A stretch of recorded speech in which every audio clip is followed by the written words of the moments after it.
അസ്സലാമു അലൈക്കും വറഹ്മത്തുള്ളാഹി. പ്രിയപ്പെട്ടവരെ, ഒരിക്കൽ കൂടി ഒരു ജാമിഅ സമ്മേളനം നമ്മിലേക്ക് സമാഗതമാവുകയാണ്.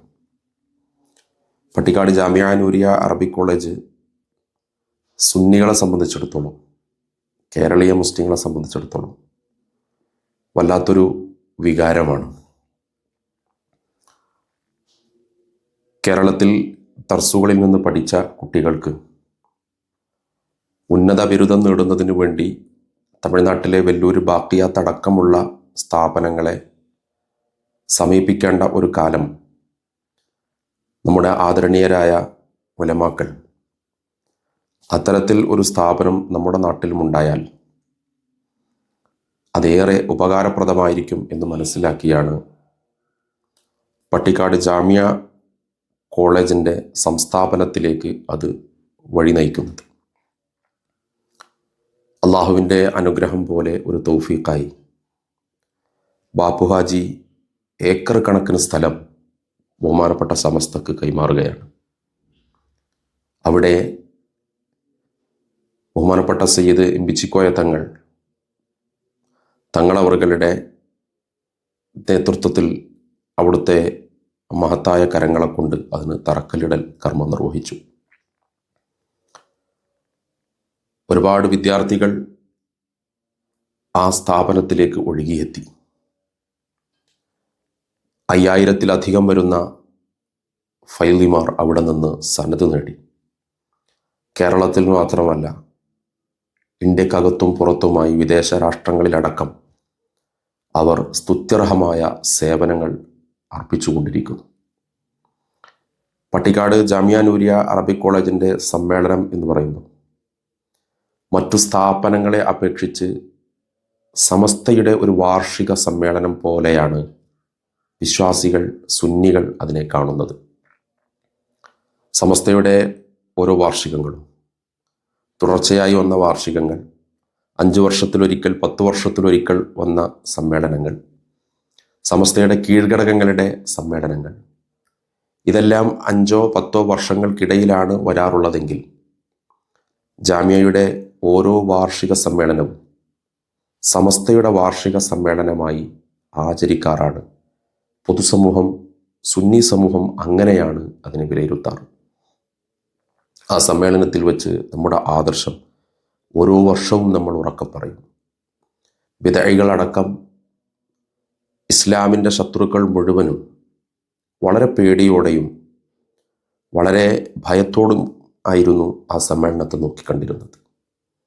എല്ലാവർക്കും കൃത്യമായ മറുപടി അതിലുണ്ടായിരുന്നു. സുന്നികൾക്ക് അടുത്ത ഒരു വർഷത്തേക്കുള്ള ആവേശവും അവരുടെ കർമ്മ നൈരന്തര്യങ്ങൾക്ക് വേണ്ട ഊർജവും എല്ലാം ലഭിച്ചിരുന്നത് ജാമിഅയിൽ നിന്നായിരുന്നു. ജാമിഅ സമ്മേളനത്തിലേക്ക് പോകുന്നതിന് വേണ്ടിയുള്ള ഒരുക്കങ്ങൾ മാസങ്ങൾക്ക് മുൻപേ നടക്കും. നാടുകളിൽ ആളുകൾ യാത്രക്ക് വേണ്ട സൗകര്യങ്ങൾ ഒരുക്കും. പോകാനുള്ള ആളുകളുടെ പേരുകൾ നേരത്തെ തയ്യാറാക്കും. അവർക്ക് യാത്രക്ക് വേണ്ട മറ്റു സൗകര്യങ്ങൾ ഒരുക്കുന്നതിന് വേണ്ടിയൊക്കെ ഓടിപ്പാടി നടന്ന് വാഹനങ്ങൾ തയ്യാറാക്കി ആളുകളെ കയറ്റി ജാമിഅ സമ്മേളനത്തിലേക്ക് പോകുന്ന ഒരു ആരവമുണ്ടല്ലോ, മനസ്സിൽ ആ കാഴ്ചകളൊക്കെ ഇന്നിങ്ങനെ തികട്ടി വരുന്നുണ്ട്. ജാമിഅ കോളേജിൻ്റെ പോസ്റ്ററുകളെ കൊണ്ട് തെരുവീതികളെല്ലാം അലങ്കൃതമായി നിൽക്കുന്ന, കട്ടൗട്ടറുകളും മറ്റു പരസ്യ പ്രചാരണങ്ങളും ഒക്കെ നടക്കുന്ന, തലേ വെള്ളിയാഴ്ച പള്ളിയിൽ നിന്ന് ഖതീബ് ഉസ്താദിൻ്റെ ഉത്ബോധന പ്രഭാഷണം നടക്കുന്ന, എല്ലാ അർത്ഥത്തിലും ഒരു ഉത്സവ പ്രതീതിയോടുകൂടി ജാമിഅ സമ്മേളനത്തെ നോക്കിക്കണ്ടിരുന്ന ഒരു കാലം. മഹാനായ വലിയുല്ലാഹി തൃപ്പനച്ചി മുഹമ്മദ് മുസ്ലിയാർ, അദ്ദേഹത്തിൻ്റെ ഒരു സ്വപ്ന ദർശനം പറയപ്പെടുന്നത് വലിയ ഒരു പ്രകാശത്തിൻ്റെ ഗോളം ഭൂമിയിലേക്ക് പതിക്കുന്നത് അദ്ദേഹം കണ്ട കാഴ്ച.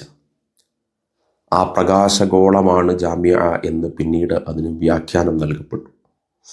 ഇങ്ങനെ മഹാത്മാക്കളിലൂടെ അള്ളാഹു ഒരു ഇൽഹാമായി, ഉമ്മത്തിന് വലിയ അടയാളമായി, ഉമ്മത്തിന് ദിശ നിർണയിക്കുന്ന ഒരു സൂചികയായി അനുഗ്രഹിച്ച് നൽകിയ പട്ടിക്കാട് ജാമിഅ അനവധി മഹാന്മാരുടെ പാദസ്പർശനം കൊണ്ട് അനുഗ്രഹീതമായ ഭൂമിക.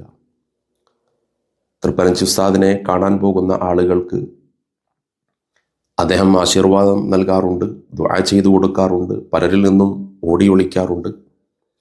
എന്നാൽ ജാമിഅയുടെ സമ്മേളനം നടക്കുന്ന സന്ദർഭങ്ങളിൽ ആരെങ്കിലും തന്നെ കാണാൻ വന്നാൽ, ഇന്ന് ദുആ ഇവിടെയല്ല, നിങ്ങൾ പട്ടിക്കാട്ടേക്ക് പോകണം, ജാമിഅയിലേക്ക് പോകണം, അവിടെയാണ് ദുആ, അവിടെ അബുൽ അബ്ബാസ് ഖദർ അലൈഹിസ്സലാം ദുആ സമ്മേളനത്തിൽ പങ്കെടുക്കും എന്നൊക്കെ പറയപ്പെട്ട മഹത്വങ്ങളുടെ വർണ്ണിക്കാൻ കഴിയാത്ത അനുഗ്രഹത്തിൻ്റെ നാമധേയമാണ് പട്ടിക്കാട് ജാമിഅ നൂരിയ.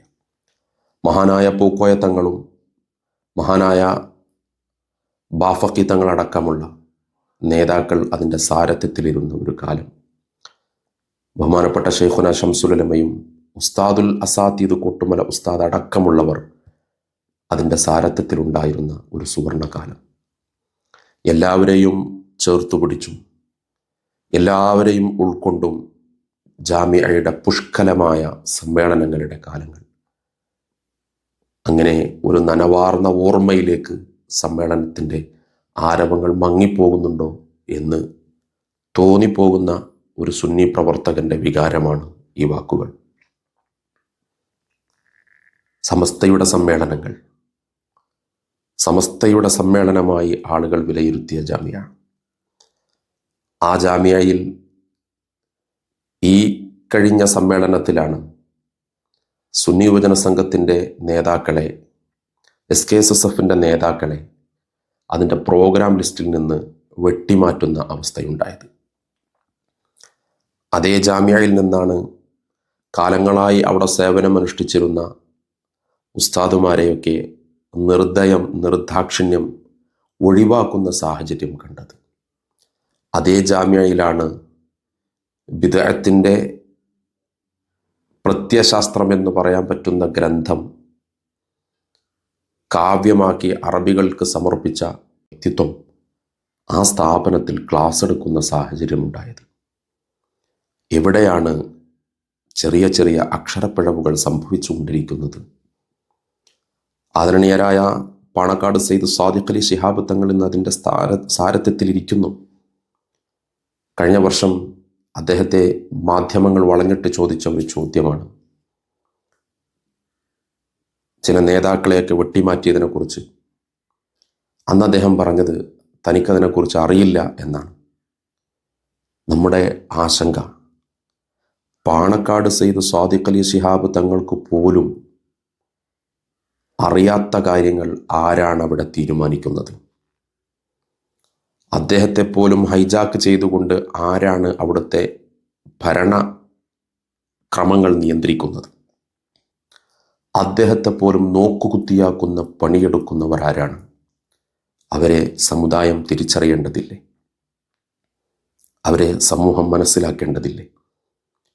ബഹുമാന്യനായ അബ്ദുസ്സലാം ബാക്കവി, സമസ്ത കേരള ജംഇയ്യത്തുൽ ഉലമയുടെ കേന്ദ്ര മുശാവറ അംഗം, SNEC എന്ന സംവിധാനം ഇത്രമേൽ ആളുകൾക്കിടയിൽ സ്വീകാര്യത ഉണ്ടാക്കുന്നതിനു വേണ്ടി അഹോരാത്രം പരിശ്രമിച്ച അതിൻ്റെ നേതൃസ്ഥാനത്തിരിക്കുന്ന മഹൽ വ്യക്തിത്വം, സമസ്ത കേരള ജംഇയ്യത്തുൽ ഉലമയുടെ കേന്ദ്ര മുശാവറ എടുത്ത തീരുമാനങ്ങൾ യാതൊരു മടിയും പേടിയും മറയുമില്ലാതെ സ്റ്റേജുകളിലൂടെ സമൂഹത്തോട് വിളിച്ചു പറയാൻ ആർജവം കാട്ടിയ വ്യക്തിത്വം, സമസ്ത CICക്കെതിരെ എടുത്ത നിലപാടുകളെ, CICയുടെ ജനറൽ സെക്രട്ടറിക്കെതിരെ ഉന്നയിച്ച വ്യതിയാനങ്ങൾ ഉൾപ്പെടെയുള്ള കാര്യങ്ങളെ മാധ്യമങ്ങൾക്ക് മുൻപിൽ വന്ന് വളരെ വ്യക്തമായി വിശദീകരിച്ചു കൊടുത്ത് സമസ്തയുടെ മുന്നണി പോരാളിയായി നിൽക്കുന്ന ബഹുമാനപ്പെട്ട അബ്ദുസ്സലാം ബാക്കവി ഉസ്താദ് അടക്കമുള്ള കേന്ദ്ര മുശാവറ അംഗങ്ങൾ പോലും തഴയപ്പെടുന്ന ഒരു സാഹചര്യത്തിലേക്ക് കാര്യങ്ങളെ നിയന്ത്രിക്കുന്നതാരാ? ജാമിഅ എന്ന് പറഞ്ഞാൽ തന്നെ മറ്റു സ്ഥാപനങ്ങളിൽ നിന്ന് വ്യതിരിക്തമാകുന്നത് അതിൻ്റെ മേൽനോട്ടം, അതിൻ്റെ നടത്തിപ്പ് നേരിട്ട് സമസ്ത കേരള ജംഇയ്യത്തുൽ ഉലമയാണ്. ഭരണക്രമങ്ങൾ നിയന്ത്രിക്കുന്നതിന് വേണ്ടി ആളുകളെ ചുമതലപ്പെടുത്തിയിട്ടുണ്ടെങ്കിലും സമസ്ത നേരിട്ട് നടത്തുന്ന സ്ഥാപനം എന്നതാണ് അതിൻ്റെ ഖ്യാതി. ആ ഖ്യാതിക്ക് കോട്ടം തട്ടുന്ന പണിയെടുക്കുന്നവരാരാണ്? പ്രഭാഷകന്മാരുടെ ആ ഒരു ലിസ്റ്റ് എടുത്തു നോക്കൂ. രാഷ്ട്രീയക്കാർക്ക് കൊടുത്ത പ്രാധാന്യം പോലും സുന്നത്ത് ജമാഅത്ത് പറയുന്ന പ്രഭാഷകർക്കോ സമസ്തയുടെ നേതാക്കൾക്കോ ആ ഒരു സ്റ്റേജിൽ ഇടം കണ്ടില്ല, ആ ഒരു പ്രോഗ്രാം ലിസ്റ്റിൽ ഇടം വന്നില്ല എന്ന് പറയുമ്പോൾ എന്താണ് അവിടെ നടക്കുന്നത്? വല്ലാത്തൊരു ആശ്ചര്യം തോന്നുകയാണ്. ഇന്നലെ നടന്ന 2 സമ്മേളനങ്ങൾ നമ്മൾ കണ്ടതാണ്.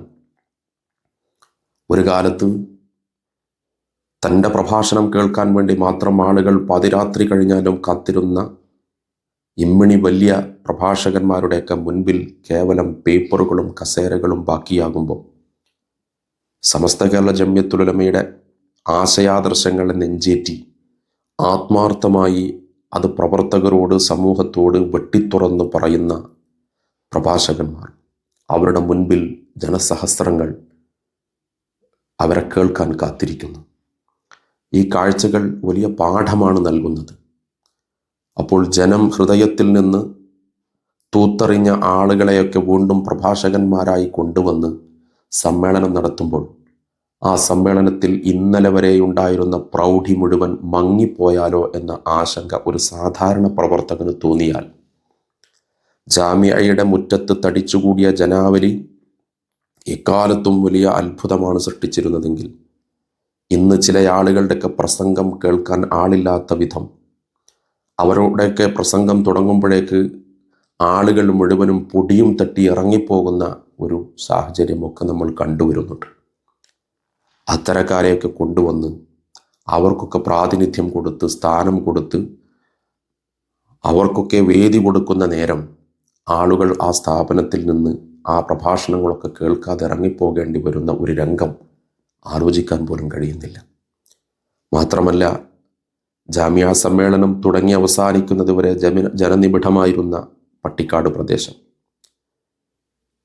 ചില തൊഴുത്തിൽ കുത്തുകളുടെ ഫലമായി ആളുകൾ കുറഞ്ഞു പോകുമോ, സമ്മേളനത്തിൻ്റെ പ്രൗഢി മങ്ങിപ്പോകുമോ എന്ന് ഒരു സുന്നത്ത് ജമാഅത്തിൻ്റെ പ്രവർത്തകൻ ആശങ്കപ്പെട്ടാൽ എന്താണ് അതിനൊക്കെയുള്ള പരിഹാരം? സുന്നത്ത് ജമാഅത്ത് പറയുകയും അത് പ്രചരിപ്പിക്കുകയും ചെയ്യുന്ന ആളുകളെ, അതിന് നേതൃപരമായ ത്യാഗം സഹിക്കുന്ന പങ്കുവഹിക്കുന്ന ആളുകളെ വെട്ടിമാറ്റുന്നതിലൂടെ സമുദായത്തിന് സമൂഹത്തിന് നൽകുന്ന സന്ദേശം എന്താണ്? തൻ്റെ സ്വന്തം വീട്ടിലെ കല്യാണത്തിന് വിളിക്കാതിരിക്കാനുള്ള സ്വാതന്ത്ര്യം പോലെ തൻ്റെ ഇംഗിതവും തൻ്റെ ഇഷ്ടവും പ്രവർത്തിക്കാനുള്ള സ്വാതന്ത്ര്യമുള്ളതുപോലെ സമുദായത്തിൻ്റെ പൊതുസ്വത്ത് വിനിയോഗിക്കാൻ ആർക്കാണ്, ചിലർക്ക് ഇവിടെ അധികാരം ആരാണ് നൽകിയിട്ടുള്ളത്? സ്വാഭാവികമായ ഈ ചോദ്യങ്ങൾക്ക് നാം ഉത്തരം കണ്ടെത്തേണ്ടിയിരിക്കുന്നു. ജാമിഅ മുസ്ലിം കൈരളിയുടെ സ്വത്താണ്, സുന്നി കൈരളിയുടെ സ്വത്താണ്. ഒരു പ്രൈവറ്റ് പ്രോപ്പർട്ടി പോലെ ആരാണ് കൈകാര്യം ചെയ്യുന്നത്? അതിൻ്റെ സാരഥ്യം വഹിക്കുന്ന ആദരണീയരായ പാണക്കാട് സയ്യിദ് സ്വാദിഖ് അലി ശിഹാബ് തങ്ങളെ വരെ നിയന്ത്രിക്കുന്ന ആ ശക്തികൾ ആരാണ്? ഇത് ഒരു സുന്നത്ത് ജമാഅത്തിൻ്റെ പ്രവർത്തകൻ്റെ അതിശയോക്തിയാണ്. ഈ ചോദ്യത്തിന് മറുപടി തേടുന്ന ഒട്ടനേകം പ്രവർത്തകർ സമസ്തയെ ജാമിഅയെ നെഞ്ചേറ്റുന്നവരിൽ ഉണ്ടാകുമെന്നാണ് വിശ്വസിക്കുന്നത്. ഏതാണെങ്കിലും ഇന്ന് കണ്ടുകൊണ്ടിരിക്കുന്ന സമ്മേളനങ്ങൾ ആദർശം പറയുന്നവരെയും ആദർശ സംരക്ഷണത്തിൻ്റെ പേരിൽ ആൾക്കൂട്ടത്തെ ചാക്കിലാക്കുന്നവരെയുമൊക്കെ സമുദായം വിലയിരുത്തിയിട്ടുണ്ട്. അവരുടെയൊക്കെ സദസ്സുകളിലുള്ള ആളുകളുടെ അംഗബലം കണ്ടാൽ തന്നെ അതൊക്കെ തിരിച്ചറിയാനും സാധിക്കും. അള്ളാഹു നമ്മുടെ സംവിധാനങ്ങളെയൊക്കെ കാത്തുരക്ഷിക്കട്ടെ എന്ന് ദുആ ചെയ്യുകയല്ലാതെ വേറെ നിർവാഹമില്ലല്ലോ. അള്ളാഹുവിൽ അഭയം.